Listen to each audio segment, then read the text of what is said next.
네, 매주 수요일 찾아오는 우리 다크한 남자와 함께 주간 사건 사고 소식 알아보는 베프의 속 시간입니다. 베프 배상훈 프로파일러 나오셨습니다. 어서 오세요. 안녕하세요. 네, 자 우리 배상훈 프로파일러하고 이제 본격적인 얘기 잠깐 나누기 전에 저희 어제 한번 말씀드렸었는데요. 저희가 그때 11월 5일 날 국민의힘의 후보자가 누가 될 것인가 저희가 한번 그때 여쭤봤었고요. 그때 맞추신 분들께 저희가 상품권 드린다. 그러니까 상품을 드리겠다 그랬죠. 그래서 저희가 10분을 뽑았습니다. 뉴스토마토 홈페이지에 가보시면은요. 저희 지금 화면 나오고 있습니다. 커뮤니티에 그 게시가 되어 있나요? 저희가 그 뽑은 10분의 성함이 이제 올라가 있으니까요. 여러분들께서 그거 좀 확인하셔가지고 저희 제작진에게 연락을 주시면 저희가 말씀드린 상품 드리도록 하겠습니다. 네, 다시 100% 돌아옵니다. 네. 자, 대한민국이 마약의 늪에 빠지고 있다고 하는데요. 사실 저는 마약을 안 하기 때문에 마약 범죄 같은 거 나는 신경 안 쓴다라고 생각하고 있었어요. 그런데 사람들이 저보고 야 너는 잘못된 거다 이런 얘기를 하더라고요. 그래서 내가 왜 잘못됐어요? 나 마약 한 적이 없어요 라고 말했더니 당신도 마약 경험이 있습니다. 왜냐하면 어쩌다 한번 먹는 수면제, 그 다음에 뭐 내시경 같은 거 할 때의 마취제 이런 것들이 전부 다 사실 마약 성분이 들어있는 거기 때문에 전 한 번도 안 해봤어요. 나는 이런 거 말하는 건 사실 좀 잘못된 거다라고 얘기를 하더라고요. 자, 그래서 오늘은 이 마약 청정국이 뭔지 혹은 뭐 마약 범죄를 저지른 사람이 뭔지 정확히 모르겠지만 이게 왜 우리 사회에서 지금 문제가 되고 있는지 한번 알아보는 시간을 가지려고 합니다. 자, 우선 제가 좀 전에 말씀드린 게 맞나요? 우선 예. 프로파일러 마약과 마약류가 다르죠. 네. 그러니까 마약이라고 하면 뭐 히로뽕이라든가 이런 대마 이런 걸 얘기를 하지만은 실제로 더 위험하거나 우리 생활에 가장 밀접하게 관련된 건 마약류, 그러니까 프로폴이라든가 그렇죠. 아니면 감기약 성분에 들어있는 뭐 진통성 마약제 이런 것들이 다 포함하면은 사실은 우리 주변에 사실 상존하고 있다고 보시면 됩니다. 그렇죠. 예. 사실은. 그래서 그거를 이제 진통제 같은 것도 그냥 계속 남용하거나 오용하고 그러면은 자기도 모르게 좀 중독이 될 수도 있고 특히 뭐 살 빠지는 약이라고 하면서 먹는 것들은 특히 위험하다. 또 이런 이런 얘기죠. 것도 있죠. 예를 들면 중국에서 뭐 좋은 약이라고 이제 그냥 들여와요? 보따리 장사 가져왔는데 나중에 보니까 마약류가 들어 있었다. 그러니까 뭐 정력에 좋다 이래가지고 예, 예. 그런 그냥 것도 있을 수 먹는데 있습니다. 예. 잘못된 경우도 사실 있다고 들었긴 했어요. 자, 그런데요. 이제 그런 것보다도 좀 더 본격적으로 고의성을 가진 마약에 대한 얘기를 한번 해보겠습니다. 마약 범죄가 우리가 아는 그 유명 인사들 사이에서는 사실은 생각보다 많이 퍼져 있는 듯한 느낌이 들어요. 왜냐하면 연예인들 같은 경우에는 좀 심심치 않게 그런 소식이 많이 들려오기도 하고 재벌들이 또 이런 얘기 많이 연루되기도 하고요. 뭐 그 유명한 이재용 부회장께서는 예, 네, 프로포폴 불법 투약 혐의. 예, 네, 본인도 인정하셨고 그렇죠. 예, 원래는 약식 기소를 했다가 정식 재판. 정식 재판에 들어갔다가 이제 항소 포기해갖고 확정이 됐습니다. 벌금 7천만 원으로 확정이 된 거고요. 그러면 약식 기소 때도 7천만 원이 원래 됐었어요? 저는 5천만 원 정도 그냥 했었죠. 그럼 2천만 원 늘어난 늘어난 거네요? 거죠. 오. 예. 근데 원래는 약식해서 정식 재판하면은 더 불리하게 못 하지 않아요? 그런데 이제 거기서 원래 법원에서 이것을 이제 정식 재판으로 갔기 때문에 아마 그런 문제가 있었던 것 그러니까 같아요. 법원에서 청구해서 그런 거죠? 지금 예. 본인이 한 게 아니라. 본인이 한 게 그렇죠? 아니니까, 예. 예. 자, 근데 어쨌든 1심에서 벌금 7천만 원을 선고받았고 본인은 모두 혐의를 인정했습니다. 인정이고 확정됐고요. 예. 네. 뭐라 그러면서 한 거죠? 이게 왜 본인이 불법 투약을 했다는 겁니까? 물론 처음에는 이제 혐의 자체를 인정하지 않으셨지만은 사실 뭐 그간에 여러 가지 이제 재판 문제도 있었고 그러니까 그런 일 때문에 개인적인 일 때문에 힘들어서? 사실 힘들어서 그랬다라고 사과까지 했기 때문에 그 부분이 이제 변부에서 받아들여진 상태라고 보여질 수 있는 거죠. 근데 지금 이재용 부회장이 사실은 그 첫 공판에서는 혐의를 모두 인정했습니다. 개인적인 일로 수고와 걱정을 끼쳐서 사죄드린다. 그럼에도 불구하고 수사가 시작됐을 당시에는 나는 불법 투약한 적 없다 이런 얘기를 사실 했잖아요. 예. 그리고 이제 여러 가지 이제 SNS가 막 뭐 폭로가 되고 그러면서 사실은 불리해졌죠. 그 다음에 이제 인정한 상황이 된 거죠. 불리해졌다. 예, 예. 이게 뭐 여러 증거가 나왔으니까. 그렇죠. 그리고 그 투약한 그 병원에 그분 말고도 상당히 많은 유명인들이 있었기 때문에 네. 굉장히 커질 사건이었어요, 사실은. 아, 굉장히 커질 사건이었는데 네. 좀 이해가 안 되게 사실은 뭐 딱 이건 거기서 딱 잘라져 예, 버렸어요. 예, 예. 이걸 네. 뭐 꼬리 자르기라고 말씀드리긴 좀 그렇지만은 그냥 멈춘 것 같아요. 제일 안타깝죠. 왜 그랬을까요? 글쎄요, 제가 말씀드리기 어렵지만은 사실은 마약 수사 같은 경우는 파고 들어야 되거든요. 네. 뭐 상선도 잡고 여기 상선이라는 건 그 외에 여러 가지 리스트를 더 잡아야 되는데 그냥 딱 멈췄어요. 그럼 프로포폴 불법 투약했으면은 그걸 해준 의사도 사실은 다 문제가 돼 있는 예, 거잖아요. 그럼 거기 다 같이 걸린 거예요? 원장도 그렇고 이제 거기 다 해서 처벌을 받았죠. 근데 저는 궁금한 게 사실은 삼성과의 불법 마약 투약 혐의는 이재용 부회장만의 일이 아니에요. 예, 예, 예. 이부진 씨 얘기도 좀 뭐, 예, 예. 나왔고. 예. 뭐 이부진 씨도 뭐 있었고. 예. 근데 물론 그건 이제 본인은 이제 치유용 목적이다라고 했는데 예, 뭐 부인하긴 했지만. 예, 그렇지만은 받아들여진 거는 여성이고 네. 피부과니까 뭐 그 정도는 봐준다 정도로 갔지만은 네. 사실 뭐 사실 벗어날 수 없는 것 같습니다. 그 혐의에서는. 예.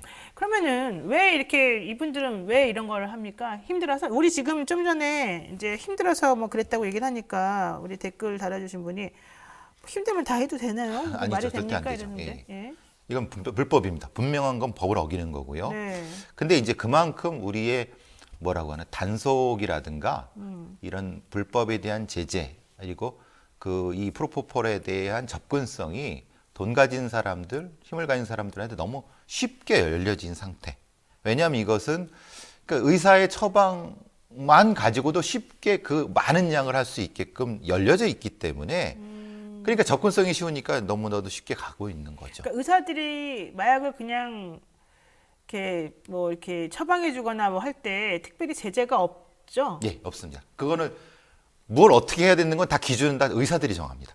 그러니까 예. 자기네들이 그냥 보기에 뭐 좀 필요했다고 생각한다 나는 의사로서 예. 내 전문가적 소견이 그러면 다 오케이가 사실 되는 거잖아요. 그렇다고 보면 됩니다. 어, 그거에 대한 전문성을 네. 다른 법률가 분들이 네. 개입하기 너무 어렵죠. 객관적인 어떤 기준은 의사분들이 정하기 때문에. 그렇군요.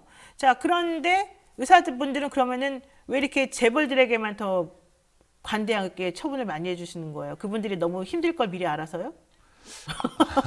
아무래도 전 뭐 돈 문제라고 봅니다. 돈 문제요? 예, 왜냐하면 네, 무슨 말이죠?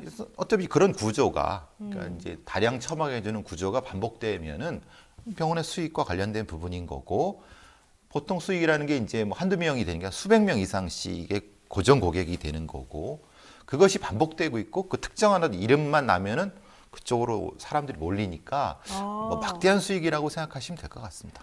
그러니까 이건 되게 조심스럽습니다만은 이제 A라는 의사가 있어요. 그 의사분은 어쨌든 마약류와 관련된 처방도 할 수 있고 뭐 투약도 할 수 있고 여러 가지 할 수 있는 분이죠. 그런데 그분이 이제 좀 잘 해준다더라. 예, 그렇죠. 이런 소문이 나는 거예요. 예. 그러면은 그 업계에 관련된 사람들이 전부 다 그쪽으로 그냥 좀 편하게 몰려서 갈 수 있다는 거잖아요. 그렇죠. 얘기는. 비밀도 지켜주고 예. 아니면 뭐 거기 이제 일종의 패스가 형태가 형성이 되는 거죠. 그러니까 불편하게 앞에서 꼬치꼬치 캐묻지 않고 그렇죠. 데스크에 있는 분들이 뭐 이름 크게 부르면서 누구누구 씨 들어오세요 뭐 이러지도 않고 좀 편의를 많이 봐주면서 비밀을 지켜준다는 의미가 그런 중요하다는 의미죠. 거예요. 그래서 지금 이재용 부회장의 그 관련된 병원이 바로 그런 어떤 병원이었을 것이다. 왜냐하면 그때 나타난 인원만 해도 최소한 100명이 넘어갔었으니까요. 그 유명인들도 있었다는 건 우리가 뭐 다 알려진 사실인 거고 이럴 경우는 이 사실은 좀 경찰이나 검찰에서 겁을 내죠. 어떻게 보면. 그러니까 그런 유명인이 있는데 쉽게 이걸 칠 수가 있을까? 이건 사실 굉장히 좀 묘하고 위험한 상황이 되는 거죠. 그러니까 더 거기로 모일 수도 있는 거고. 그러니까 조금 더 진작 이런 거를 좀 시스템화 시켰어야 되는데 한번 이렇게 되면은 단속하거나 아니면 뭘 하기가 뭐 솔직히 그냥 경찰의 입장에서는 부담이 많이 될 수밖에 없습니다. 경찰은 부담을 가진다. 그렇죠. 왜요? 그 왜냐하면 힘 있는 분이 그렇죠. 힘 있는 분들을 수사해야 되니까? 그렇죠. 그런 부분인 거죠. 힘 있는 분들을 수사하는 경찰 입장에서는 부담스러운데 또 변호사들은 힘 있는 사람들이 오니까 당연히 그렇죠. 피해자들도 힘이 있고 변호사도 너무 힘센 사람들 오니까 주눅이 들고 수사 못하는군요. 그리고 결과는 어떻습니까? 지금 이재용 부회장의 결과는. 7천만 원이 네. 돈이냐 이런 얘기도 하던데요. 이재용에게. 그렇죠. 수사를 열심히 했습니다. 했는데 에게 약식 기소 7천만 원 내고 말지. 뭐 이재용 부회장이 그랬다는 얘기가 아니라 결과 그거 아닙니까? 그러면 경찰의 입장에서 열심히 해야 될 이유가 사라져 버리게 되는 거죠. 예를 들면은. 아 그래요? 이러니까 이제 그럼 이게 무슨 하지 말란 얘기야? 수사를? 뭐 그렇게 얘기는 아니지만은 네. 굉장히 이런 사건을 처리하는데 경찰이 부담을 가질 수밖에 없는 거죠. 그래요? 예. 자, 연예인들만 억울하겠다 이런 얘기를 지금 어느 분이 하셨어요. 그렇죠. 말하자면 왜 그럴까요? 왜냐하면 연예인들은 한번 이제 파기 시작하면은 일종의 타겟팅이 되는 거지 않습니까? 네. 그래서 다른 어떤 연루된 사람들보다는 그쪽에 더 주목도가 높고 결국은 다른 관련된 사람들은 이쪽 여론의 주목에서 빠져나가는 그 구조가 지금 뭐 십몇 년째 계속 반복되고 있지 않습니까? 그러니까 물론 연예인을 제가 뭐 이제 하려고 하는 건 아닌데 네. 결국은 같은 죄를 졌는데 더 주목도가 높아지는 상태가 될 수 있다는 거죠. 이름이 너무 알려져 있어서 그럴까요? 그럴 수도 있는 거고 어, 그리고 그분들은 또 대응을 하지 않습니까? 네. 본인의 이름을 가지고 어, 그러니까 이제 언론에서 더 파고들고 이런 악순환이 반복되는 거죠. 좋습니다. 자, 그런데요. 제가 또 좀 특이하게 봤던 게 가수이자 배우인 박유천 씨 마약 투여 사건이 또 새롭게 조명이 되고 있어요. 사실 이분 뭐 마약 얘기는 예전부터 나오긴 했습니다만은. 근데 제가 깜짝 놀란 게 다리 보통 머리나 다리나 이렇게 이런 털 같은 거를 채취를 한다고 했는데 거기서는 안 나왔다면서요. 그러니까 이제 우리가 많이 보니까 염색하고 탈색하고 네, 이걸 네. 반복해서 이 모근에 있는 모 쪽에 있는 거 이제 얼마까지 모낭? 예 모낭? 있죠. 그러니까 이 머리 안쪽부터 하면은 그게 얼마나 투여한 건지 1년까지가 나타나는데요. 문제는 그걸 염색 탈색을 하면은 잘 안 나타나는 경우가 있다고 합니다. 그 방법이 정말 맞는 방법이군요. 근데 이제 그게 여러 번 하는 거죠. 사실은 회니까. 근데 또 정교하게 하면 찾아낼 수 있다고 하는데 요거는 뭐 그래서 사실 뭐 모발이라든가 뭐 다른 거 특히 이제 제모도 하고 가서 이 건 같은 경우도 그렇고 다른 건 같은 경우도 그것이 알려져 갖고 네. 완전 제모라고 와서 네. 그걸 이제 검사에 대한 검사가 깜짝 놀랐다는 겁니다. 오. 그래서 이제 일종의 오기가 생긴 거죠. 그래서 네. 다른 쪽을 다리털, 뭐 발가락 털부터 다 이제 했다고 하면은 그런 얘기가 있어 갖고 그래서 이제 뭐 정확히 뭐 말씀드리긴 어렵지만은 고생을 많이 했다. 이 정도로. 근데 다리털 채취하는 거를 그러면 본인이 오케이를 했으니까 영장을 가지고 했으니까 당연히. 영장으로? 그런 했으니까. 그러면 다리털까지 좋은데 그 아주 깊숙한 그 신체 부위에서 사실 이게 나왔다는 거잖아요. 뭐 그렇다는 얘기죠. 뭐 정확히. 아, 정확하진 않은 예, 거예요. 예, 그게 예. 또 사실은. 예, 예. 어. 왜냐하면 그거를 뭐 밝히기가 참 어렵지 않습니까? 예. 네. 근데 이제 고생을 많이 했다 정도로 경찰들이 지금 그러면은 솔직히 마약류 같은 경우는 이제 문제가 되고 있는 것 중에 하나가 본인들도 사실 어쩔 수 없는 부분이 있다. 이런 얘기를 하면서 좀 면죄부를 줘야 되는 거 아니냐 이런 얘기 나오기도 하더라고요. 그러니까 이제 중독성, 의존성이 높아지는 것을 이제 누구의 책임인가 이런 얘기를 따지면 사실은 뭐 그 마약이란 것은 본인의 의지로 처음부터 시작을 했다고 하면 그런데 문제는 이것을 일종의 치료병원 같은 경우가 우리 사회에는 많이 부족하고 없어요. 예. 21개가 지정돼 있습니다. 그런데 실제로 치료 성과가 있는 경우는 2개 정도밖에 안 된다고 합니다. 아, 그래요? 예. 치료 병원이 있는데도 있는데도 제대로 불구하고. 치료 못 해요? 예, 예. 그러니까 뭐냐면 치료로 못 간다는 거죠. 그러니까 무슨 왜냐하면 말이죠? 치료 못 그것은 간다고? 주로 이제 알코올 중독 중심으로 운영이 되고 마약 중독 자체를 일종의 범죄자 취급, 뭐 물론 범죄자지만은 범죄자지만 치료가 필요한 사람이지 않습니까? 여기에 우선순위를 늦게 두니까 치료가 되지 않고 계속 재범률이 30% 이상 계속 반복된다. 그러니까 작년 같은 경우는 한 18,000 정도의 마약 사범이 있었는데 6,000명 정도 넘게 재범이 된다는 거예요. 그러니까 이건 재범이 계속 반복되는 거죠. 재범률이 되게 높네요. 예, 그게 누적되면은 한 번씩 하면 그 이상 올라가지 않습니까? 그런 것 때문에 실제로 이게 이제 그 단순히 개인의 책임인가? 근데 그것보다는 좀 더 치료병원이라든가 아니 마약을 처벌보다는 치료 중심으로 좀 전환해야 되지 않느냐? 이런 얘기가 나오는 건 그런 문제인 겁니다. 근데 마약에 좀 더 취약한 무슨 심리적 특성이나 이런 걸 가진 사람들이 있는 건가요?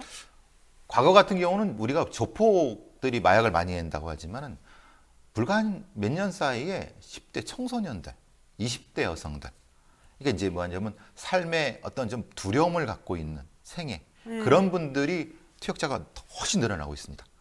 그러니까 일종의 두려움 때문에 마약에 의존하게 되고 그것 때문에 다시 마약을 또 하는 확 전환이 된 부분인 거죠. 그러니까 그러면 이건 마약 수사 정책이라기보다는 이것은 일종의 사회복지 정책의 한 일환으로서 어느 정도까지는 정책적 전환이 필요하다.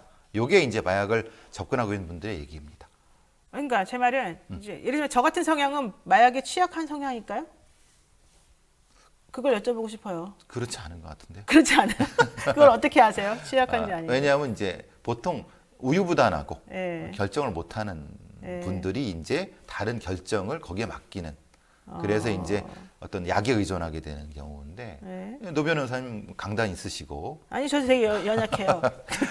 이제 그런 조금 성향에 따라 좀 그런 게 있죠. 그러니까 마약류에 이제 의존하시는 분 그리고 그 중에서 끊기 어려운 분들이 이제 약간 좀 성향이 조금 이렇게 외부적인 것에서 귀인을 찾는 그렇죠. 예. 이런 성향이 강한 분으로 저는 이제 제가 배워서 알고 예, 있는데, 맞습니다.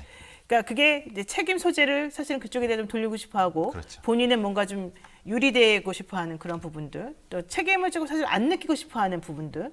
그리고 또 현실에서 좀 벗어나고 싶어하는 싶은, 예. 그런 사람들이 좀 많이 있다는 거잖아요. 그게 이제 최근에는 어떤 사회적 환경 때문에 10대 청소년들, 20대 특히 여성분들 이게 좀 그런 분들이 이제 현실에서 방황하는 분들이 많이 마약으로 빠진다. 특히 마약 자체가 아니라 마약류죠. 정확히 말하면 프로포폴이라든가 이런 뭐 펜타닐이라든가 이런 마약류성 이런 거로 빠지다 보니까 중독이 되는 이렇게 되는 거죠. 그렇군요. 자, 그런데요. 사실 우리나라 그 마약류 관리가 사실은 조금 잘 안 돼 있다. 이건 뭐 옛날부터 맨날 하던 얘기라서 특별히 새로울 게 없습니다만은 제가 들어보니까 프로포폴이 자꾸 이런 식으로 얘기가 계속 되는 이유 중에 하나가 의사들 입장에서는 돈 벌기가 제일 쉽다는 거 아니에요? 그렇죠. 원가가 300원, 400원입니다. 한 앰플에. 300원, 400원 예, 이렇게 예. 하네요? 근데 그것은 이제 의료보험이 적용되면 3,000원, 4,000원 정도, 6,000원 안쪽입니다. 근데 그게 그냥 풀리게 되면 그게 10배가 됩니다. 보통 그냥 뒷구멍, 죄송합니다. 뒤로 빼돌렸을 때 그 앰플이 7만 원, 10만 원 그 정도입니다. 그러니까 10배씩 올라갑니다. 근데 사실 우리는 의사들이 이제 그 프로포폴이든지 어쨌든 이런 마약, 그러니까 약 관리 감독 시스템을 만들었잖아요. 그때 네, 나라에서. 통합 관리 시스템이 있죠. 그래가지고 그 재고 관리, 뭐 수량 관리 이런 거 다 하잖아요. 그리고 쓸 때마다 이렇게 체크하게끔 하고. 근데 그걸 어떻게 뒤로 빼돌릴 수가 있어요? 근데 그거를 의사들이 하는 게 아니라 보통 의사들은 아, 이제 행정 직원에게 시킨다. 행정직원은 그래서 행정직원도 안 하고 보통 그냥 조무사. 간호조무사들이 주로 하죠. 그래서 간호조무사들이 주로 많이 빼돌리게 되는 게 네. 구조가 간호조무사들이 보통 6개월이나 1년 동안 계속 바뀝니다. 그러니까 그분들이 빼돌렸다가 그만두고 딴 데서 팔아먹고 이게 반복되는 구조가 아, 되는 그러니까 거죠. 의사들도 그렇게 하지만 그 병원에서 근무했던 그 분들 관리하고 이렇게 실제 다루는 그분들도 빼돌릴 수가 있다. 그렇죠. 그걸 이제 말하는 통합 관리 시스템이 그렇게 엄격하게 현장 확인되는 것이 아니라는 겁니다. 아, 현재 진행형으로 예, 예. 즉각 확인이 안 확인되는 되니까. 것도 아니고 썼다고 결과만 보고하면 되는 시스템이기 때문에 실제 가서 보는 것도 아니고. 보는 것도 아니고 실제로 그 환자가 얼마나 되는지에 대한 전문성을 의사가 판단해서 내가 했어라고 하면은 뭐라고 하겠습니까? 그런데다가 원가는 아까 300원, 400원인데 예. 팔게 되면 막 30만 원, 40만 원도 팔 그렇게 수 될 수도 있는 있으니까. 거죠. 최소가 6, 7만 원이고 사실 그게 부르는 게 값일 수 있는 거죠. 그렇군요. 그래서 너무나도 큰 차이 이것 때문에 그 차이가 엄청 크네요. 그렇죠. 그러니까 유혹을 느낄 수밖에 없죠. 그렇습니다. 자, 노영희 뉴스 인사이다 여러분 지금 배상훈 프로파일러와 함께 하고 있는데요. 얼마 전에 마약 성분 가운데 펜타닐 패치를 투여한 일당이 검거가 됐다 이런 얘기를 하는데요. 펜타닐 패치라는 게 정확히 뭐예요? 그러니까 이제 보통 뭐 말기암 환자분들이라든가 수술 후에 그 부위에다가 파스처럼 붙이는 겁니다. 패치, 예, 예, 파스처, 붙이는 예, 거, 예. 거기에 진통 효과가 있는 거죠. 아, 이제 펜타닐이라고 하는. 예, 예. 그러니까 이거를 붙이면은 그 진통 효과 때문에 마약성 진통 효과 때문에 그게 고통이 사라지는 건데 이거를 그 용도로 하는 것이 아니라 이걸 진짜 마약으로 쓰는 거죠. 그걸 붙이면서 사는 겁니다. 붙여놓고 살아요 그냥? 예, 붙이면은 허리 같은 알려드리면 안 되는구나. 이게 그런데 붙이면은 이제 네. 이게 이제 마약성 효과가 나타나는 거죠. 그러니까 피부에 고통을 안 느껴요? 예, 피부에 파고들니까 우리가 모르핀 같은 형태라고 생각합니다. 몰핀 같은. 그러니까 파스처럼 생긴 거를 이제 붙인다. 예, 그렇죠. 몸에다가 예. 특정 부위에 그냥 붙이면 그게 성분이 온몸으로 퍼져서 그렇죠. 기분을 좋게 만들어요. 그러니까 이제 일종의 통증을 사라지게 하기 때문에 그 마약류의 효과가 나타나는 거죠. 구체적인 기준을 말씀드리기는 어렵지만은. 네. 근데 이것이 이제 의료용입니다. 의료용이라서 실제로 이것이 똑같은 원가 구조를 갖는 겁니다. 네. 한 장에 10,000원인데 실제로 팔릴 때는 100만 원에 팔리는. 그러니까 결국은 어떤 의사가 잘못된 마음을 먹고 지금 그 사건 같은 경우도 10,000장 이상을 이제 1년 동안 이제 그걸 처방을 받아서 유통을 시켰는데요. 그 의사 선생님이 이게 그 주로 이제 의사 한 9명이 되는 관련된 부분인데 네. 그 일당은 또 다르게 한 20명 되고요. 주범은 구속이 됐는데 네. 막대하다는 겁니다. 이게 이득이. 예. 그러니까 흔히 말하는 의사 하나만 잘 잡으면은 그 구조 유통 구조만 찾으면은 이렇게 되는. 그래서 이것도 문제다. 그러면 관리를 어떻게 했느냐? 네. 사실 그것도 좀 너무 허술하다는 거예요. 어떻게요? 왜냐하면 이 사람이 진짜 펜타닐 패치가 필요하냐라고 하는 거에 대한 정확한 어떤 검사라든가 이런 걸 하지 않고 그냥 문진 형태로만 해서 확인하고 처방해주고 이러니까 그냥 쉽게 그 범죄자 손으로 넘어가서 자기가 하는 것이 아니라 다른 사람한테 팔게 만드는 이런 형태. 이게 사실 이전에도 있었는데 계속 같은 집단에서 반복되고 있다. 그러니까 이건 하나의 일종의 조직이다. 이렇게 접근을 해야 되는데 그렇게 안 되고 있다는 거죠. 근데 솔직히 말해서 이거 잘 못 잡아내는 이유가 좀 뭐 인식도 좀 부족하기도 하고 인력도 좀 딸리기도 하고 예, 뭐 예. 문제가 많다 이런 얘기도 하는데요. 사실 그렇죠. 제가 하고 싶은 말은 그거보다도 보통은 이제 이런 거 하면은 몰수를 하거든요. 그렇죠. 그 마약류를. 근데 오히려 그 몰수하고 난 다음에 관리가 또 안 된다는 거예요. 그렇죠. 그거 구체적으로 어떤 거예요? 그러니까 이 보통 뭐 이게 범죄 용품 아니겠습니까? 범죄 물품인 건데 네. 그걸 이제 몰수해 갖고 다시 이걸 이제 이걸 뭐라고 하죠? 공매라고 하나요? 이게 뭐 다시 이 부분에 팔아요? 예, 그런 형태가 처분해요? 그러니까 원래는 그런 근데 부분들은 마약류를 또 그거는 폐기해야 되는 거 아니에요? 폐기해야 되는 부분인 네. 거죠. 폐기하고 그래서 폐기할 때 빼돌려지는 경우도 있고 그러니까 그 담당하셨던 분들이 뭐 이렇게 샥 뒤로 빼놓는다는 그렇죠. 그런 얘기죠. 부분도 있고 그래서 그러니까 정확히 이거는 얼마나 이게 잘못 돌려지고 있는지에 대한 확인이 안 되고 있기 때문에 네. 그래서 제가 계속 뭐 이런 데서 말씀드리고자 하는 건 그래도 솔직히 말씀해 주세요. 뭐 이렇게 전문적인 형태의 마약 수사청이 있어야 된다 우리는. 그러니까 우리나라에. 왜냐하면 마약과 마약류를 통합해서 관리하고 네. 수사하고 이 폐기까지 할 수 있는 그리고 치료까지 이 관여할 수 있는 네. 미국의 DEA 같은 청이 있어야 된다. 그건 검찰도 그렇고 경찰도 그렇고 꾸준히 얘기된 부분입니다. 관련된 왜안 부분들. 될까요, 근데? 첫 번째 부분은 일단 인력이 확충돼야 되는 거고요. 그리고 또 벽이 너무 넓습니다. 왜냐하면 주도권 네. 문제가 있고 검찰 수사관이 한 100여 명인데 경찰 수사관이 한 400명, 500명 되는데 네. 이 통합이 좀 어려운 부분이고 이건 또 식약처와 연계돼 있습니다. 식약처와 연계돼 있기 그렇군요. 때문에 예. 자, 마약 문제가 뭐 국내뿐만 아니라 세계적으로 당연히 문제인데요. 미국에서 이 콘서트에서 8명이 압사해서 죽었는데 그게 마약 파티 때문이다. 오히려 그 콘서트를 빙자해서 마약 잔치가 벌어졌다. 이런 얘기가 있더라고요. 예, 예. 주말 동안에 나온 얘기였어요. 그렇죠. 휴스턴에서 미국 휴스턴에서 네. 벌어진 사건인데 8명의 10대들이 압사가 된 건데 네. 트래비스 스콧이라고 하는 힙합 스타인데 그 뭐 조사를 해보니까 누군가에 의해서 주사가 강제로 주입돼 갖고 강제로 주입이에요, 주사가? 예, 어머나. 어떤 사람들에 의해서 주입돼서 그 사람들의 마약성 흥분 상태로 일종의 테러 비슷한 아니면 이런 걸 유발하지 않았을까라고 미국의 수사당국은 보고 있다는 겁니다. 이건 마약을 이용한 테러가 될 수도 있는 거고 말씀하신 대로 마약에 의한 집단 폭력 범죄일 수도 있는 아직 어느 정도인지 모르지만 두 가지를 다 보고 있는 것 같습니다. 그래요. 네. 아유, 진짜 우리나라도 요즘에 마약 청정국이 아니니까 학생들 특히 좀 보호를 해야 되는데 지금 말씀하신 것처럼 좀 전문적인 마약 수사청 같은 곳에서라도 좀 하든지 아니면 정말로 우리 모두가 힘을 모아가지고 해결을 할 수 있는 방법을 좀 만들어줬으면 좋겠습니다. 네, 오늘 여기까지 지금 말씀을 드려야 될 것 같습니다. 네, 배상훈 프로파일러와 함께 배포의 추억 마약 전쟁 오늘 다뤄봤습니다. 오늘 말씀 여기까지 듣겠습니다. 고맙습니다. 감사합니다. 네, 오늘 방송 어떻게 들으셨습니까?